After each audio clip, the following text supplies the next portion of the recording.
여러분은 한국의 의료기술이 세계 최고 수준이라는 사실을 알고 계신가요? 척추 디스크 수술만 하더라도 우리나라는 1990년대부터 내시경 시술이 보편화되며 이제는 다른 나라에게까지 거꾸로 의료기술을 가르치고 있는 의료 선진국이 되었습니다. 덕분에 우리나라의 병원을 가기 위해 외국인 환자들의 입국이 점점 늘어나고 있는 추세인데요. 특별한 홍보 활동을 하지 않아도 환자들을 통한 입소문이 나면서 한국의 병원이 인기를 끌고 있다고 합니다. 이번에 소개해드릴 사연은 한국의 병원을 찾았던 어느 시한부 소녀의 이야기입니다. 그녀는 미국에서 수술을 거부당하고 희망 없는 미래 앞에서 절망을 하고야 말았는데요.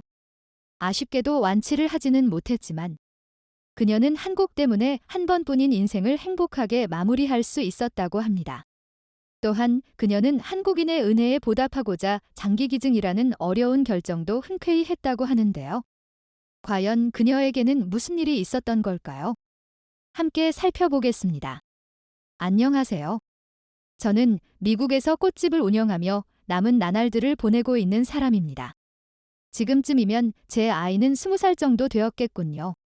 그런 제 소중한 아이를 떠나보낸 지도 5년이 넘었네요. 그때 아이와 함께 보내던 순간순간들, 그리고 아이를 보내고 나서의 장면들은 단 1초도 잊지 않고 여태껏 제 마음속에 남아있답니다. 그리고 그 속에는 그리운 한국 사람들과의 추억이 있죠. 제 소중한 딸아이의 이름은 릴리입니다. 릴리는 학교를 잘 다니던 중 갑자기 하루아침에 뇌종양 판정을 받게 되었어요. 하지만 지금 생각해보면 하루아침은 아니었던 것 같네요. 전조 증상이 있었거든요. 릴리는 어릴 때부터 유독 두통이 자주 있는 편이었습니다. 처음엔 그저 아이가 유치원에 가기 싫어서 꾀병을 부린다고만 생각했죠. 하지만 그것은 정말 어리석은 생각이었어요. 그럼에도 릴리가 계속해서 두통을 호소하니 만성 두통인가 싶어 약국에서 두통약을 사서 먹였습니다. 하지만 아이의 두통은 영 나아질 기미가 보이지 않았죠. 그렇게 결국 시내로 나가 병원에서 진단을 받아보게 되었습니다. 그때부터 저희의 인생에 먹구름이 끼기 시작했어요. 의사의 표정은 한순간에 어두워졌죠. 중병의 신호 같다며 조금 더 큰 병원으로 옮겨야 할 것 같다고 말이죠. 의사가 그렇게 말하니 갑자기 심장이 쿵 떨어지는 느낌이더군요. 그때부터 저희는 조금씩 심각성을 인지했던 것 같습니다. 하지만 그의 말을 듣고 큰 병원에 가보았을 땐 이미 늦었었어요. 그렇게 아이는 뇌종양 판정을 받게 된 것이죠. 아이도 저희도 처음엔 받아들여지지가 않더라고요. 릴리는 한순간에 시한부 인생을 살게 된 거니까요.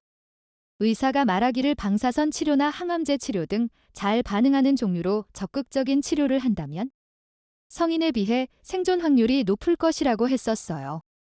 저희는 그저 그 작은 희망에 목을 매달 수밖에 없었습니다. 릴리는 늘 밝고 착한 아이였어요. 힘든 치료를 받으면서 자신의 앞날이 얼마 남지 않았다는 사실을 알고 있음에도 투덜대지 않고 늘 밝게 웃어주는 아이였었죠. 그랬기에 저희도 무너지지 않을 수 있었던 것 같습니다. 문제는 수술이었어요. 현지에서 할 수 있는 수술은 개두술, 즉 2개를 절개하고 뇌를 드러내서 하는 수술뿐이었습니다. 그러나 아이의 종양이 시신경 근처에 있었기 때문에 실명의 가능성 때문에 위험하다고 하였어요. 결국 의사는 저희에게 수술이 힘들 것 같다고 말했죠.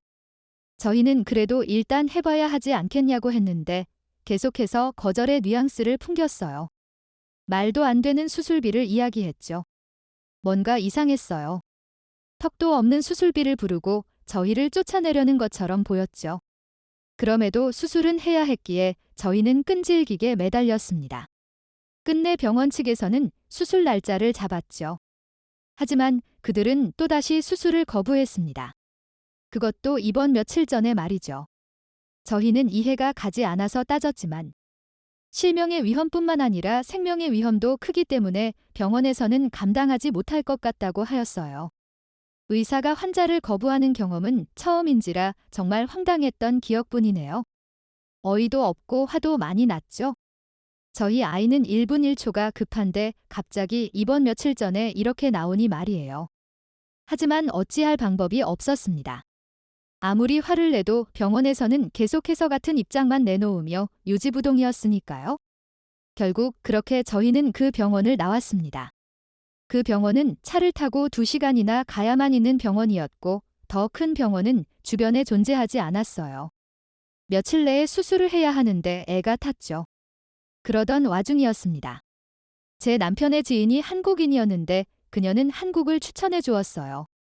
한국에서 치료를 받으면 치료비도 더 저렴할 것이고 그보다 더 좋은 기술로 꼼꼼하게 수술을 받을 수 있을 거라면서 말이에요.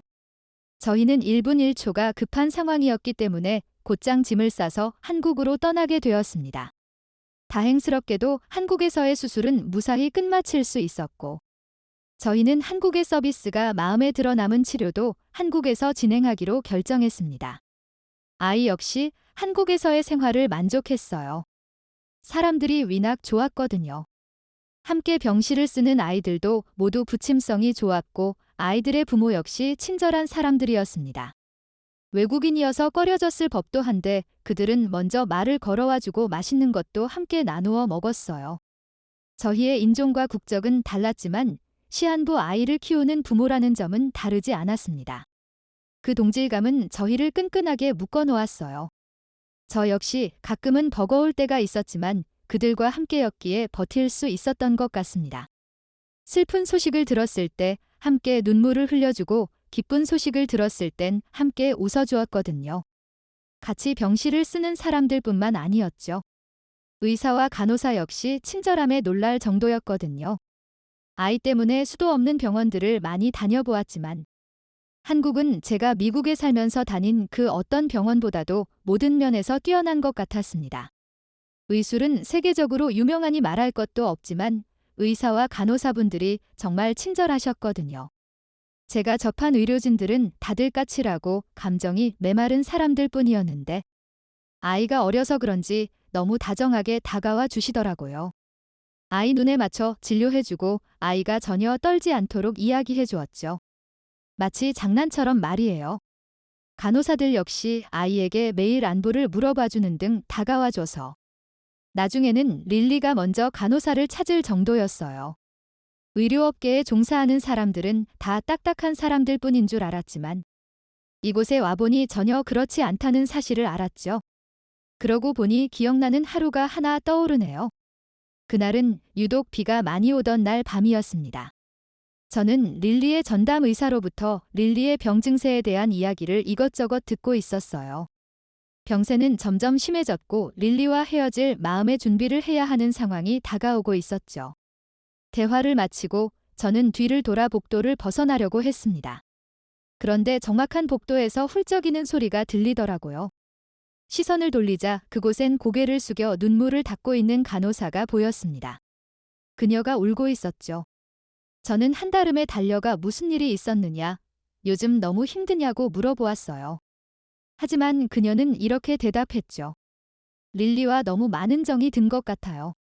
저 역시 그 대답을 듣자 눈물을 쏟을 수밖에 없었습니다.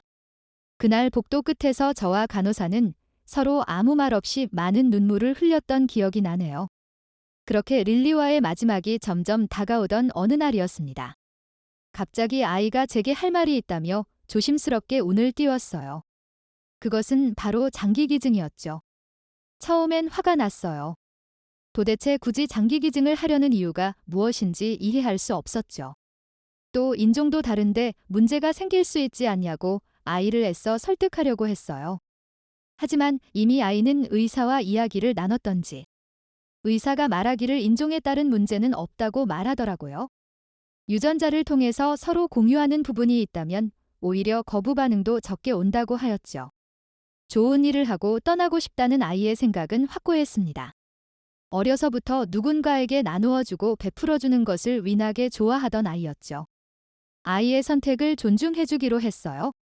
사실 저와 남편의 생각이 바뀐 부분이 있었습니다.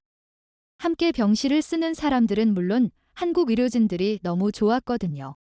그들이 저희에게 진심이라는 걸 온 힘을 다해 느낄 수 있었어요. 그래서 그냥 알았다고 했습니다. 그들의 진심에 감동해서 보답하고 싶은 마음이었거든요. 아이도 그전까지는 전혀 생각이 없었는데 이상하게 한국에 온 이후로 그런 마음이 들었더래요. 한국 아이들에게 자신의 장기를 기증하고 싶다고 말이에요. 별다른 이유를 덧붙이지 않아도 왜인지 이해가 가더라고요. 그리고 며칠 후였을까요? 아이는 수술을 진행하기도 전에 상태가 악화되어 버리고 말았습니다. 하늘이 무너지는 것 같았고 그날 의사에게서 수술이 의미가 없을 것 같다는 말을 들었어요. 그렇게 결국 저희는 더 이상 아이를 붙잡지 못하고 아이를 그냥 떠나보내 주어야만 했죠. 릴리는 생기를 잃지 않으려고 노력했지만 시간이 흐를수록 아이의 얼굴에선 미소가 사라졌고 어두워져만 갔어요. 그것은 아이의 의지와 별개로 몸이 아파서 어쩔 수가 없었던 거죠. 그렇게 결국은 아이를 떠나보내 주어야만 하는 날이 오게 되었습니다. 아이의 뇌사 상태 이후 기증하러 가기 전 시간이었어요. 그들은 저희에게 아이와 마지막 인사를 할 짧은 시간을 주었죠.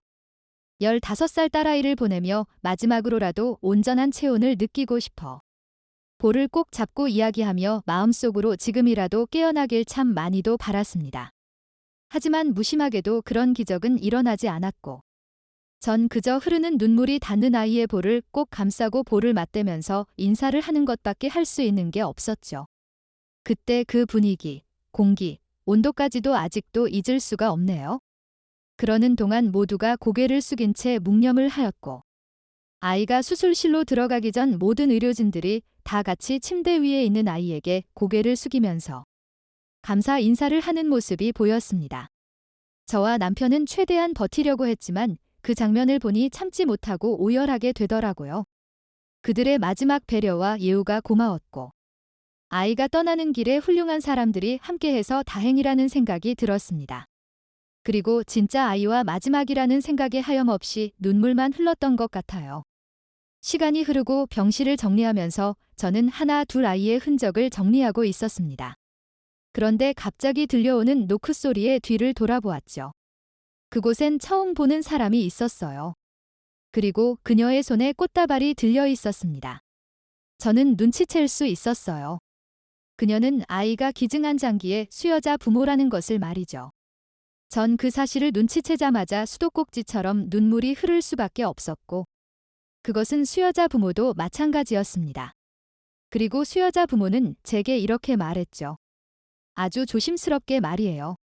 공여해 주셔서 아이가 이렇게 새 삶을 살 수 있었습니다.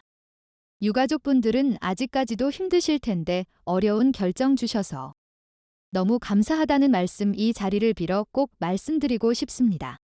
누구에게는 너무나 소중한 분을 잃었을 유가족분들을 생각하면 너무 죄송한 마음입니다. 하지만 주신 새로운 심장으로 기증해 주신 그 사랑 헌신 잊지 않고 열심히 살아갈게요. 감사합니다. 그리고 너무너무 사랑합니다. 잊지 않겠습니다. 그녀는 아이를 홀로 키우고 있는 싱글맘이었습니다. 공여자가 나타나지 않아 거의 포기하고 있었다고 했죠. 그녀도 참 저만큼이나 힘든 사투를 벌인 것 같아 보였어요. 한편으론 끝까지 세상에 좋은 일을 하고 간 아이가 너무 자랑스러웠고 아이의 심장을 받아 살아갈 수여자 아이의 모습을 보니 제 감정이 참 미묘했죠. 그리고 그녀가 이어서 꽃다발을 내밀었습니다. 그곳엔 분홍색 수국이 가득했는데 수국의 꽃말을 듣자마자 아이처럼 눈물이 나더군요. 분홍색 수국의 꽃말은 바로 성장하고 있는 소녀의 꿈지였어요. 그녀는 이렇게 말했습니다. 당신의 아이는 죽지 않고 이곳에서 계속 성장하며 자랄 테니 마음속에서 아이를 떠나보내지 말라고 말이에요. 저는 아이를 보내고 평생을 우울하게 보낼 줄 알았는데 이상하게 그녀의 말에서 힘을 얻었어요. 그리고 미국으로 돌아와 생전 관심도 없던 꽃집을 운영하게 되었죠. 아이를 떠나보냈을 땐 너무 힘들고 막막했는데 사랑스러운 아이의 심장이 어딘가에서는 열심히 뛰면서 지내고 있을 것을 생각하면 힘을 낼 수 있어요. 사랑스러운 아가 릴리야. 엄마랑 다시 만날 때까지 조금만 기다려줘. 그리고 이 한마디를 꼭 하고 싶어요. 엄마가 너를 많이 사랑한단다. 어떻게 보셨나요? 한국인을 위해 장기 기증을 선택한 소녀와 그 어머니의 사연이었습니다. 우리는 병을 치료하기 위해 병원으로 갑니다. 하지만 좋은 병원은 병뿐만 아니라 마음도 치료해주는 병원인데요. 미국의 경우 병원이 기업화되기 시작하면서 어느덧 병원은 환자들을 살려야 할 사람이 아닌 돈벌이의 수단으로 바라보기 시작했습니다. 그렇기 때문에 병원비나 약값은 부르는 게 값이 되어버렸고 돈이 없으면 죽어야만 하는 나라가 미국입니다. 실제로 미국에서 파산하는 이유의 60%는 의료 비용 때문인데 파산하는 경우에 75%는 보험을 갖고 있는데도 불구하고 의료 비용을 감당할 수 없었다고 합니다. 다행히 우리나라는 다른 나라에 비해 월등히 병원비가 낮은 편인데요. 사연의 주인공이 한국행을 결심하게 되었던 이유 중에 하나도 저렴한 병원비였습니다. 하지만 시한부 소녀가 한국에서 느낀 감동은 돈보다 훨씬 값진 사랑이었는데요. 같은 병실의 환자들은 물론이고 간호사와 의사까지도 그녀에게는 모두가 고마운 이웃이자 친구였습니다. 그녀는 떠났지만 많은 한국인들은 그녀를 영원히 기억할 것입니다. 끝까지 시청해주셔서 감사합니다. 즐겁게 보셨다면 댓글로 여러분의 소감을 남겨주세요. 구독과 공유도 감사합니다. 더욱 더 좋은 영상으로 찾아뵙겠습니다.